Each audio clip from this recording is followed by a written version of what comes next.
লাল ঝুটি কাকাতুয়া ধরেছে যে বায়না, চাই তার লাল ফিতে চিরুনি আর আয়না। 50, 60, 70 এই যে 3টে দশক, এর ধারে কাছে কেউ যেতে পারবে না। উত্তম কুমার সুপ্রিয়া দেবীকে যতগুলো চিঠি লিখেছিলেন তার মধ্যে একটি চিঠির মধ্যে আমার উল্লেখ আছে। তখন বাবাকে বিভূতিলাল বললেন যে বাদশা রিলিজ না হতে শঙ্কর যেন অন্য কোথাও কাজ না করে। উত্তমের পিঠ চাপড়ানো যে পেয়েছিলাম নতুন তীর্থের আউটডোরে গিয়ে ওই প্রথম দিনে তার সঙ্গে আলাপে, সেটা আজকের এই যে তোমার সাক্ষাৎকার দিচ্ছে এখন আমার স্মৃতিপটে অটুট হয়ে আছে। আমি চেয়ে চেয়ে দেখি সারাদিন, আজ ওই চোখে সাগরেরও নীল, আমি তাই কি গান গাই কি, বুঝি মনে মনে হয়ে গেল মিল। হেমন্তবাবু এই পিঠ চাপড়ে বাহবা দিলেন। বিভূতিলালকে বললেন, খোকাদা শঙ্করের গান এই ছবিতে আমার মেয়ে রানুই গাইবে। নানান রকম কাজকর্ম উত্তম কুমারে দেখলাম, দুস্থ শিল্পীদের সাহায্যার্থের জন্য হোক, বন্যার ত্রাণে হোক, খরার ত্রাণে হোক, নানান জায়গায় তিনি সব নানান রকম কাজকর্ম করে বেড়াচ্ছেন শিল্পী সংসদের ব্যানারে।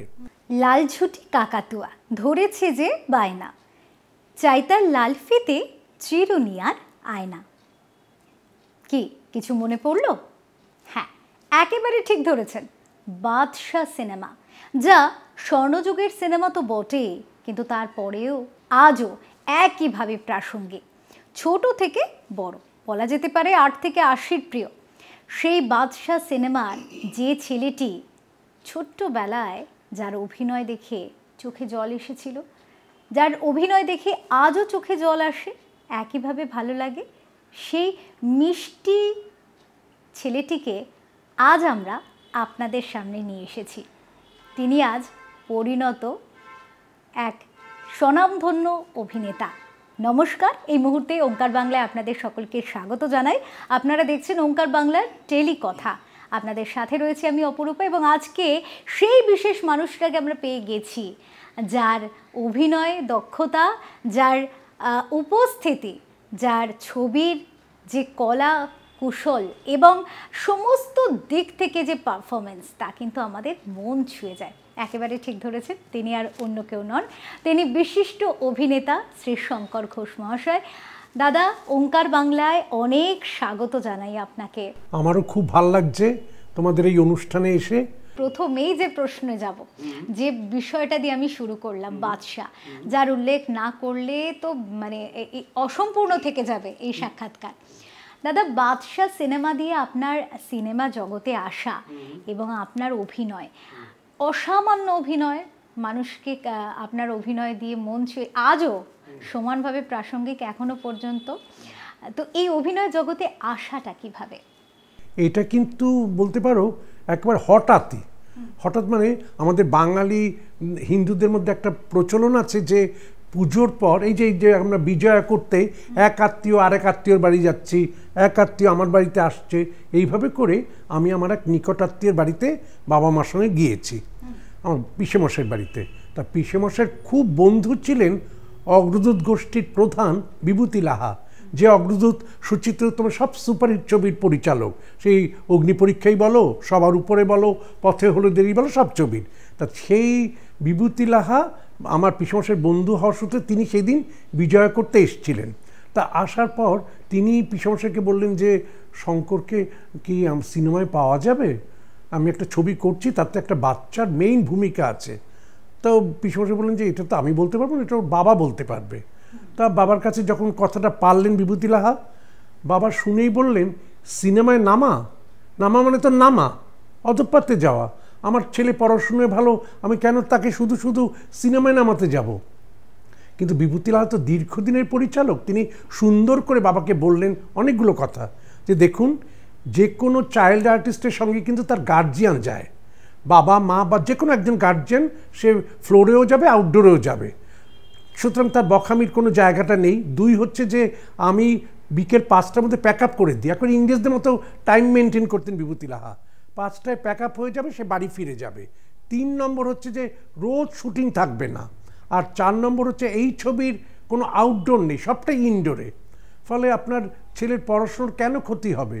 এত সুন্দর করে বাবাকে বললেন বিভূতি লাহা যে বাবা তখন সম্মত হলেন। সেই সূত্র ধরে বাদশা ছবির মধ্যে দিয়ে তখন তিনি শিশু শিল্পী খুঁজছেন, সেই অবস্থায় আমি ঢুকলাম। পরে শুনেছিলাম যে অনেক বাচ্চার স্ক্রিন টেস্ট নেওয়া হয়েছিল, কিন্তু বিভূতি লাহার কাউকেই পছন্দ হচ্ছিল না। আমাকে দেখেই তার পছন্দ হলো এবং আলটিমেটলি সেই সুবাদেই বাদশা ছবির মাধ্যমে আমার প্রবেশ। ওটা প্রথম সিনেমা, অথচ অভিনয় দেখে এতটুকু বোধহয় মানুষ বুঝতে পারেনি যে ওটা আপনার প্রথম সিনেমা।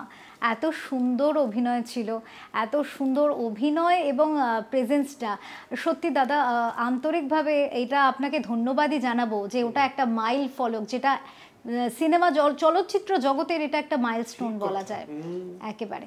দাদা প্রথম দিন অভিনয় একেবারে তাহলে বলা যেতে পারে আনকোড়া একটি মানুষ একটি একেবারে অচেনা জগতে প্রথম পা দিলেন, সেক্ষেত্রে প্রথম দিনের শুটিং ফ্লোর। এমনিতে তুমি জানবে যে যে কোনো ছবিরই শুটিংটা কীরকম হয়, যে যখন যে সেটটা পড়ে সেই সেটে যা যা কাজ আছে সেটা করে রাখা। তো আমরা ছবিতে যে দৃশ্যটা প্রথম দেখছি সেটাই যে প্রথম দিন টেক করা হয়েছে তা কিন্তু নয়, একটা সেটের মধ্যে যে যে সিনগুলো আছে সেগুলো টেকিং হয়। তো আমার প্রথম দিনের টেকিংটাই ছিল একটা খ্যাপাটে ডাক্তারের রোল করছেন বিকাশ রায় ওই ছবিতে, বাদশা ছবিতে। তার কাছে আমি এসছি, আমি আমার যে বাবা, মানে আমি যাকে বাবা বলে জানি, কালী বন্দ্যোপাধ্যায়, মানে বাদশার চরিত্রে যিনি অভিনয় করেছেন, তার অসুখের খবরটা নিয়ে এই ডাক্তারবাবুর কাছে এসছি। এই প্রথম দিনের টেকিং, তা আমার কাছে কালী ব্যানার্জি বাকি আর বিকাশ রায় বাকি আর সন্ধ্যারানী বাকি, আমি তো কাউকে তখন চিনতাম না, কারণ বাবা মা বা আমাদের যা সব সিনেমা দেখার ব্যাপারটা ছিল সেটা ছিল ধর্মমূলক ছবি, পৌরাণিক ছবি বা কোনো জীবনীমূলক ছবি।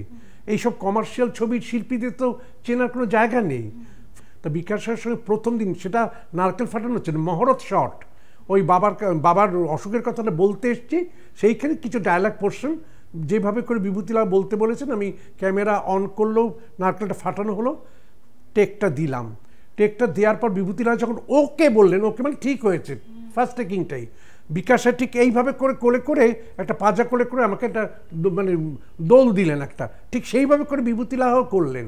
তখন বুঝে গেলাম যে আমার প্রথম কাজটাই খুব সাকসেসফুল হয়েছে। এবং কার হাত ধরে এই প্রথম কাজটা হলো বিকাশ রায়ের সঙ্গে।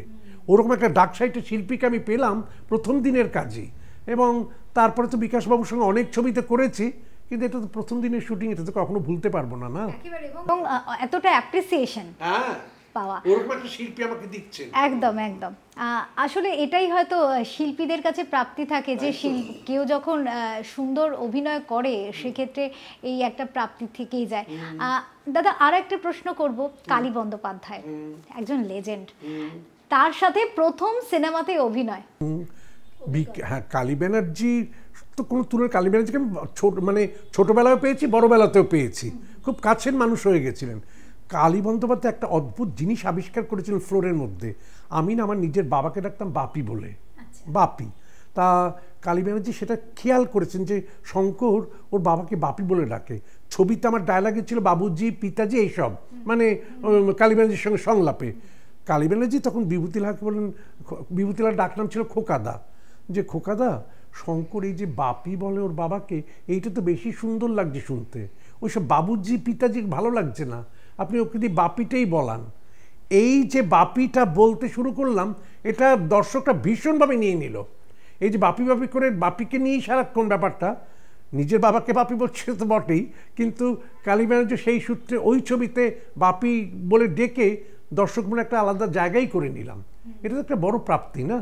একদম দাদা, যখন বাদশা সিনেমার কথা উঠছে এবং এই বিষয়ে যখন কথা হচ্ছে, তাহলে আমরা একটা আপনার কাছে রিকোয়েস্ট করতে চাই যে বাদশা সিনেমার যে গানটি আজও বাচ্চাদের গলায় শোনা যায়, এখনও এই জেন জির সময়েও এখনও শোনা যায়, এবং যখনই আমাদের কোনো গানের টিচারকে দেখেছি গান শেখাতে আসেন, এই গানটা দিয়ে শুরু করে শিক্ষার গানের শিক্ষার শুরুই হয় এই গানটা দিয়ে। একটা অভিজ্ঞতার কথাও বলি এই সূত্রে, সেটা হচ্ছে যে গানটা তো আমার মুখে অনেকগুলো গান, লাল ছুটি কাকাতুয়া ধরেছে যে বায়না, শোন শোন শোন মজার কথা ভাই, পিয়ারিলালের খেলা দেখে যাও, এতগুলো গান। তা গানগুলো রিহার্স না করে তো শুটিংয়ের মধ্যে যাওয়া যাবে না। না, তা রিহার্সালের জন্য কালী ব্যানার্জি এবং আমাকে 3 দিন রাধা ফিল্ম স্টুডিও, এখন সেই স্টুডিও এখন নেই, সেই স্টুডিও উঠে গিয়ে এখন রাধা স্টুডিও আছে, আর পেছনের দিকটাতে আছে চলচ্চিত্র শতবার্ষিক ভবন, কিন্তু ওটা নাম করা স্টুডিও ছিল ভাঙুর হসপিটালের ঠিক পেছন দিকটায়। তা সেইখানে একটা পোর্শনে আমাদের এই রিহার্সালটা হতো। পরপর 3 দিন রিহার্সালের ডেট দেওয়া আছে। প্রথম 2 দিন ভালোই রিহার্সাল দিলাম, থার্ড ডেতে একটা দারুণ ঘটনা ঘটে গেল। কি ঘটলো? ছোটোবেলায় যা হয় বাচ্চাদের, মানে আমি তখন ছোট বাচ্চার দুষ্টুমি ব্যাপার তো রয়েছেই, এই বাদর কলা খাবি, এই বাদর কলা খাবি বলে যে বাদর ছাগল কুকুর নিয়ে খেলা দেখাচ্ছি, তাদের একটা বাদরকে আমি উত্তপ্ত করে চাললাম, উত্তপ্ত করে। তা এখন এই বাদর কলা খাবি, এই বাদর কলা খাবি করছি, বাদরটা দিল একটা লাফ ওই কলাটা ধরবার জন্য। আমি মুখটা সরালাম, হাঙ্গুলটা সরালাম, ঠিক কামড়টা এখানে এসে পড়লো। দর করে রক্ত সব তাকে পাজল হয়ে গেছে তখন, যে এই কী কাণ্ড ঘটে গেল। আর ফার্স্ট এইড দেওয়া হলো, বাবাকে অফিস থেকে আনা হলো, বাড়ি ফিরে গেলাম। আমাদের যে হাউস ফিজিশিয়ান, তখন আমরা বেলেঘাটায় থাকি, ডক্টর ভৌমিক এলেন। সেই সময় 14খানা ইঞ্জেকশন নিতে হয়েছিল 14 দিনে। 14টা ইঞ্জেকশন, মলম লাগানো, ডাবের জল দিয়ে মুখ ধোয়া, দাগ মেলানো পর্যন্ত। আমি বিভূতি লাহার কাছে এই জন্য কৃতজ্ঞ থাকবো, তখন তো আমার ছবির শুটিং শুরু হয়নি। উনি তো আমাকে বাদ দিয়ে নতুন কোনো শিল্পীও নিতে পারতেন, কারণ তখন কালী ব্যানার্জি, সন্ধ্রানী, বিকাশের মতো আর্টিস্টদের ডেট নেওয়া হয়ে রয়েছে। উনি বাদ দিতেই পারতেন আমাকে, কিন্তু বলছেন আগে শঙ্কর সুস্থ হোক, তারপর শঙ্করকে দিয়ে শুটিংটা করব। এইটা একটা বিরাট প্রাপ্তি। আর গানটার সূত্রে একটা কথা বলি, সেটা একটা খুব ইন্টারেস্টিং ঘটনা। একদিন বাবাকে অফিসে ফোন করলেন বিভূতি লাহা যে শঙ্করকে নিয়ে একবার রাধা ফিল্ম স্টুডিওতে চলে আসতে হবে। এখন ততটা নেই, আগে ছিল কি, যখন যে স্টুডিওতে যে ডিরেক্টরের শুটিং হচ্ছে তার একটা অফিস ঘর থাকতো। তা রাধা ফিল্ম স্টুডিওর ঢুকে দোতলায় যে অফিস ঘরগুলো ছিল, তার একটা কর্নারের ঘরটা ছিল বিভূতি লাহার। তো বাবার হাত ধরে গেলাম বিভূতি লাহার ঘরে, গিয়ে দেখি 3 জন 6 ফুট লম্বা লোক, 3 জন। আমি তো একটা বালক মাত্র। একটা হচ্ছে সুরকার হেমন্ত মুখোপাধ্যায় 6 ফুট লম্বা, আরেকজন হচ্ছে গৌরী প্রসন্ন মজুমদার গীতিকার, তিনি 6 ফুট লম্বা, বিভূতি লাহার ডিরেক্টর, তিনি 6 ফুট লম্বা। আমি হা করে দেখছি যে মানুষগুলো এত লম্বা কী করে হলো, আমাদের অত হাইট নয়, এত লম্বা কী করে হলো। তখন হেমন্ত মুখোপাধ্যায় বললেন যে আচ্ছা তুমি গান জানো? রেডিও রেকর্ড শুনে শুনে তো সব বাচ্চারাই কম বেশি গান জানে। আলাম জানি। বলে তাহলে একটু শোনাও তো। গৌরী প্রসন্ন মজুমদারও সমর্থন করলেন। তখন হেমন্তবাবুর সুর করাই একটা গান তখনকার দিনে খুব হিট হয়েছিল, এবং সেগুলো রেডিওতে রেগুলার বাজতো, ভুল সবই ভুল, অতল জলের আহ্বানের একটা গান। সেইটা শোনালাম। হেমন্তবাবু এই পিঠ চাপড়ে বাহবা দিলেন। বিভূতি লাহাকে বললেন, খোকাদা শঙ্করের গান এই ছবিতে আমার মেয়ে রানুই গাইবে। এবং দুজনের কম্বিনেশনে তৈরি হলো লাল ঝুটি, কাকাতুয়া, শোন শোন শোন, মজার কথা ভাই, এসব হিট গানগুলো। তারা একটুখানি শোনাচ্ছি লাল ঝুটি। লাল ঝুটি কাকাতুয়া ধরেছে যে বায়না, চাই তার লাল ফিতে চিরুনি আর আয়না। লাল ঝুটি কাকাতুয়া ধরেছে যে বায়না, চাই তার লাল ফিতে চিরুনি আর আয়না। জেদ বড় লাল পেরে টিয়া রং শাড়ি চাই, মন ভরা রাগ নিয়ে হলো মুখ ভারী তাই। বাটা ভরা পান দেব মান কেন যায় না, লাল ঝুটি কাকাতু ধরেছে যে বায়না, চাই তার লাল ফিতে চিরুনি আর আয়না। একটা মজার ঘটনার কথা বলি এই প্রসঙ্গেই।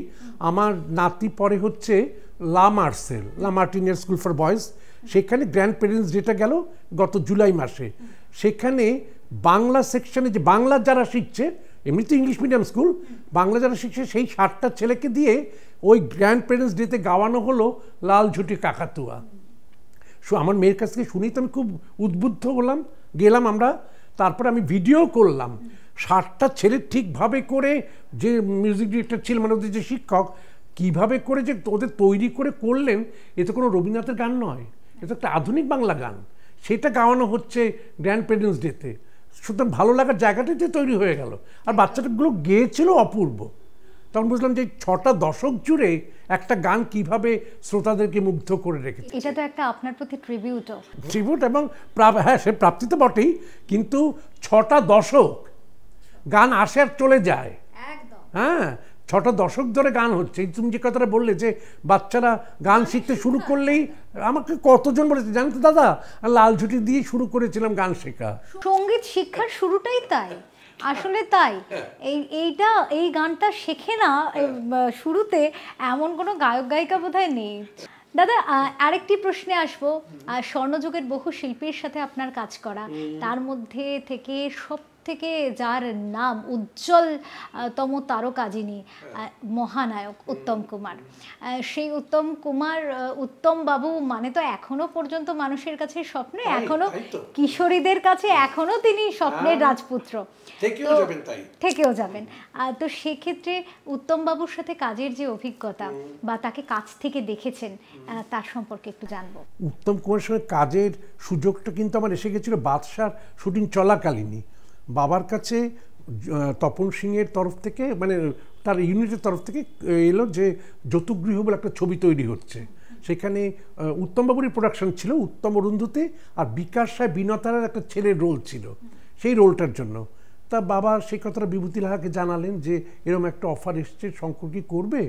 তখন বাবাকে বিভূতি লাহা বললেন যে বাদশা রিলিজ না হতে শঙ্কর যেন অন্য কোথাও কাজ না করে, যদি সেই ছবিটা আগে রিলিজ হয়ে যায় ক্রেডিটটা কিন্তু সেই ছবিটা নিয়ে নেবে।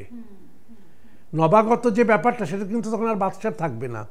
এবং আলটিমেটলি ঠিকই তাই, যতুগৃহ আগে রিলিজ করেও গেছিল। যতুগৃহ রিলিজ করলো অক্টোবরে, বাদশা রিলিজ করলো নভেম্বরে, ফলে ওই ছবিটা আমার ঢোকা হলো না। কিন্তু বাদশা করার পর তার সেই ব্যাপারটা নেই।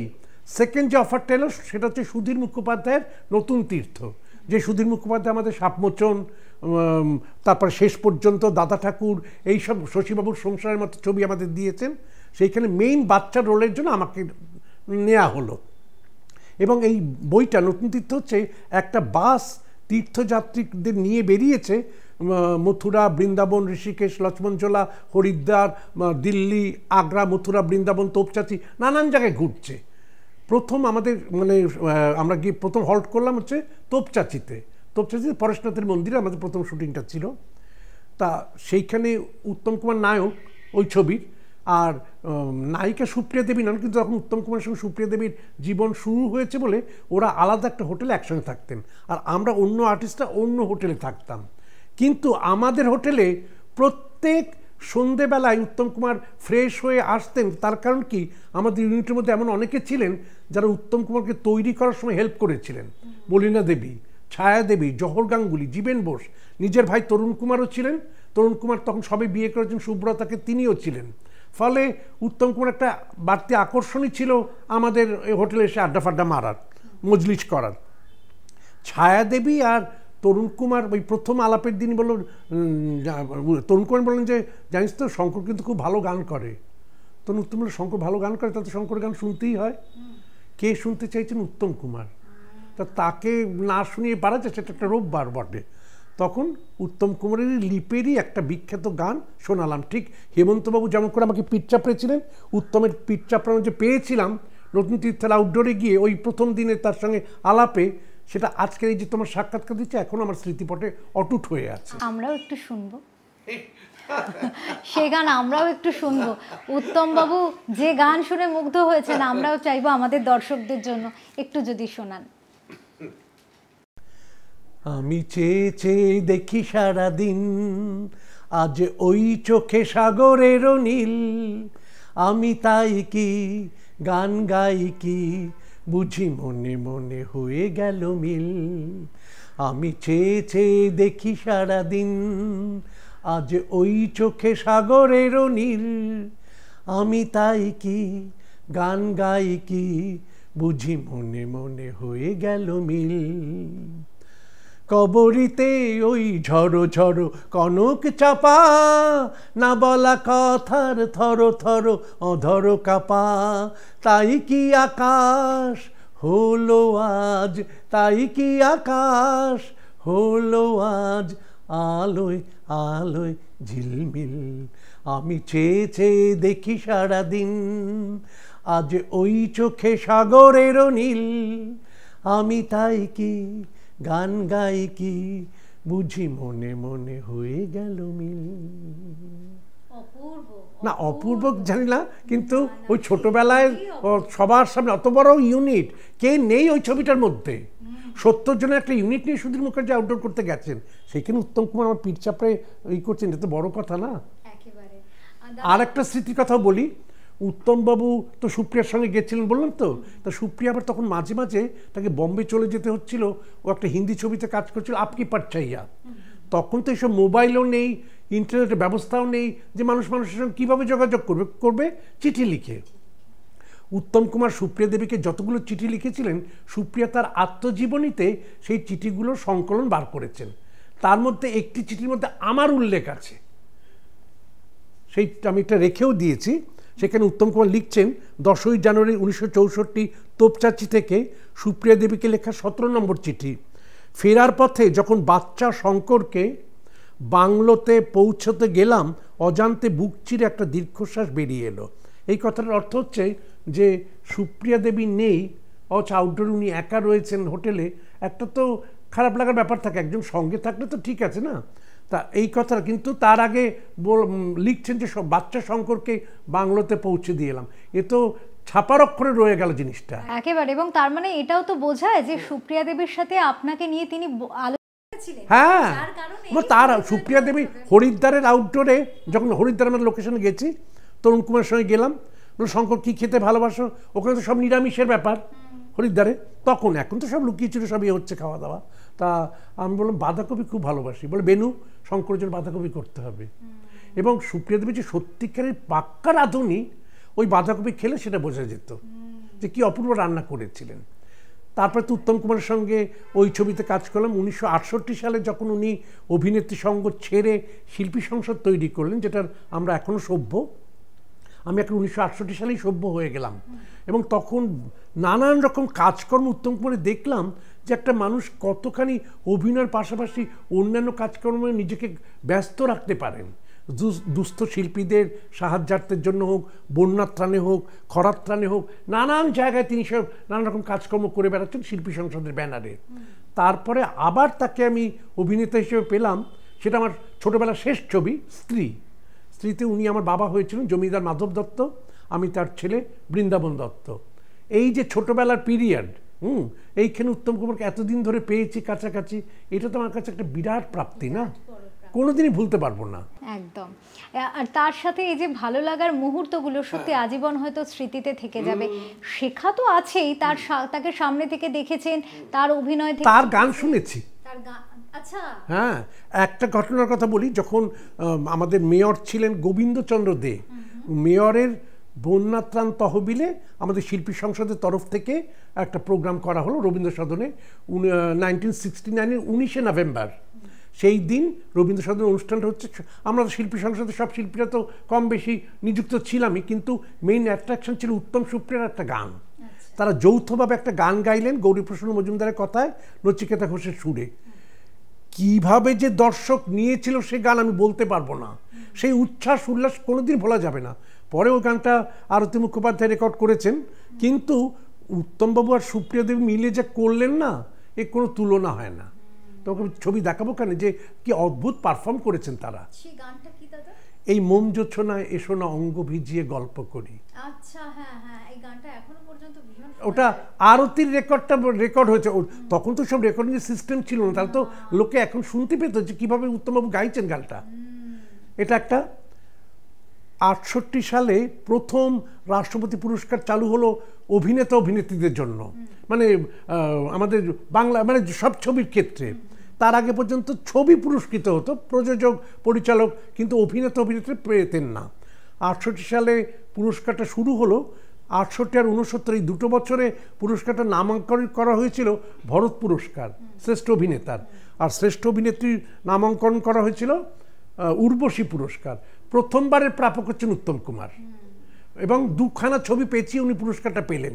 একটা সত্যজিৎ বাবুর চিড়িয়াখানা আর একটা সুনীল বন্দ্যোপাধ্যায়ের অ্যান্টনি ফিরিঙ্গি। এই দুটো ছবি থেকে তিনি শ্রেষ্ঠ নায়ক হলেন। তৎকালীন রাষ্ট্রপতি জাকির হোসেনের কাছ থেকে পুরস্কার নিয়ে তিনি কলকাতায় ফিরলেন। আমরা শিল্পী সংসদের তরফ থেকে তাকে বিরাট সম্বর্ধনা দিলাম। অরোরা স্টুডিও, এখন সেই স্টুডিও নেই, সেখানে বিরাট হাউজিং উঠে গেছে নারকেলডাঙ্গায়। তা নারকেলডাঙ্গার ঘিঞ্জি জায়গায় উত্তম কুমার নিজের গাড়িতে করে জানতাম তো এমন ভাঙচুর হবে যে সে বলার বাইরে, পুলিশের গাড়িতে করে তাকে আসতে হলো ওই সম্বর্ধনা নিতে। এবং ঢুকেই যে বাদিকের 1 নম্বর ফ্লোরটা ছিল, সেটা আমরা সাজিয়েছিলাম তার এই অনুষ্ঠানের জন্য। বিকাশে আমাদের বলেই দিয়েছেন যে প্রত্যেক আমরা একটা করে গোলাপ ফুল উত্তম কুমারের হাতে দেবো। সেটা দেওয়া হলো। ও তার এই যে সম্বর্ধনা উনি পেলেন তার প্রত্যুত্তরে উনি একটা গান শোনালেন, সেটা হচ্ছে এ মণিহার আমায় নাহি সাজে। কি দরদ দিয়ে যে নিজে হারমোনিয়াম বাজিয়ে গানটা করলেন, এ যে শুনেছে, আমি তো শুনেছি, যারা যারা শুনেছে তারা কোনো দিন ভুলতে পারবে না। এইসব তো স্মৃতিপটে থেকে যাবে, এই কোনো দিন ভুলতে পারবো না। একদম, মানে একেবারে এটাও কিন্তু আমরা জানি যে উত্তমবাবুর জন্য এই বছরটা ভীষণভাবে স্পেশাল। একেবারে শতবর্ষ শুরু হয়ে গিয়েছে। যারা উত্তম অনুরাগী, শুধু যারা বলে বলা যাবে না, সকলেই আমরা উত্তম অনুরাগী। তো তাদের কাছে এটা কিন্তু একটা সত্যি বাড়তি পাওনা যে আমরা উত্তমবাবুকে, যে আমাদের কাছে যে চেনা উত্তম, সেই উত্তমবাবুর বাইরেও যে এক অচেনা উত্তম, তা কিন্তু আমরা আজকে শঙ্করবাবুর চোখ দিয়ে এবং দেখলাম তাকে খানিকটা। আর তার কথা শুনে, আপনার কথা শুনে দাদা, সত্যি তাকে অনেকটা জানা হলো।